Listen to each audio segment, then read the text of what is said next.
So yesterday I attended a Toastmasters meeting and one of our new members was delivering her second speech. And midway through she froze. She was nervous and you could see that panic set in for a moment. So she wanted to stop, but with our encouragement she continued and completed the speech. Now what I felt was that it was very obvious that she had memorized the whole speech. There was a lot of effort put into practicing that speech.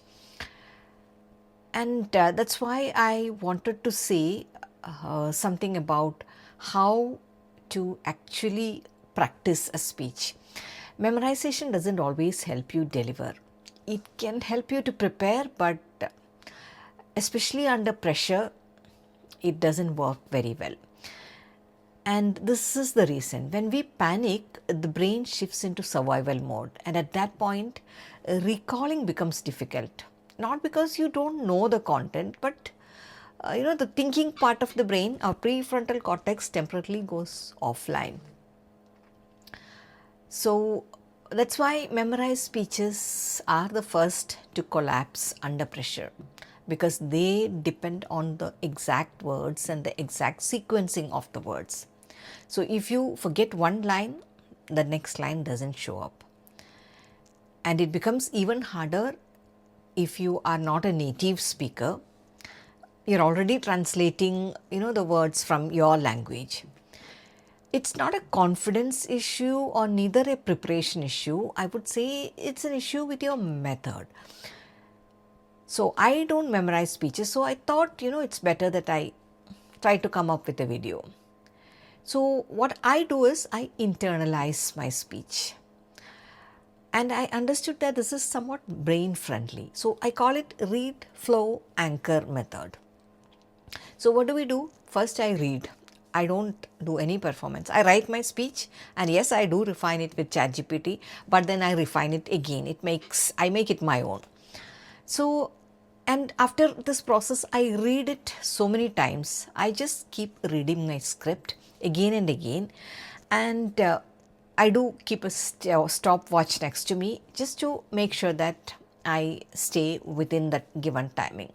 And while reading, naturally, I start changing words, adjust the transitions, and redefine the flow.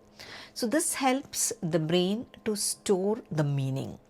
And that is important because meaning is far more reliable than memory under pressure. And my next step is flow. I remember the flow of ideas. So after reading so many times, I just stop looking at the script, close my eyes, and I ask myself, what am I saying in the introduction? What am I saying in the body of my speech? What is the first idea? What is the next idea? And so and so. So I try to recall the flow. This is powerful because the brain remembers structure much better than exact wording.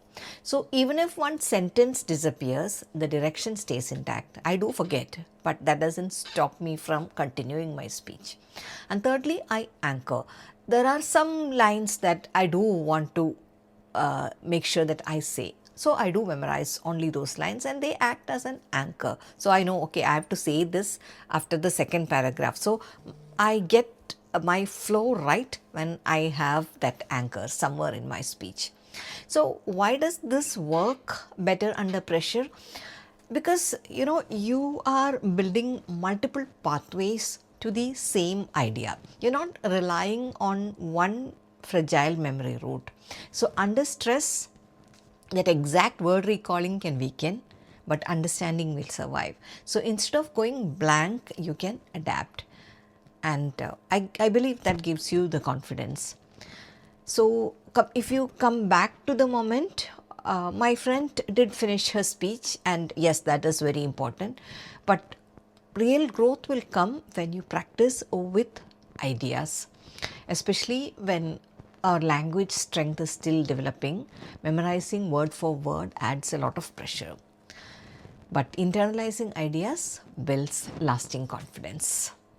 So I'm not saying that memorization is wrong, but that is not enough. So don't practice remembering words, practice remembering ideas, and words will find their way. And if this perspective resonated with you, Stay with me.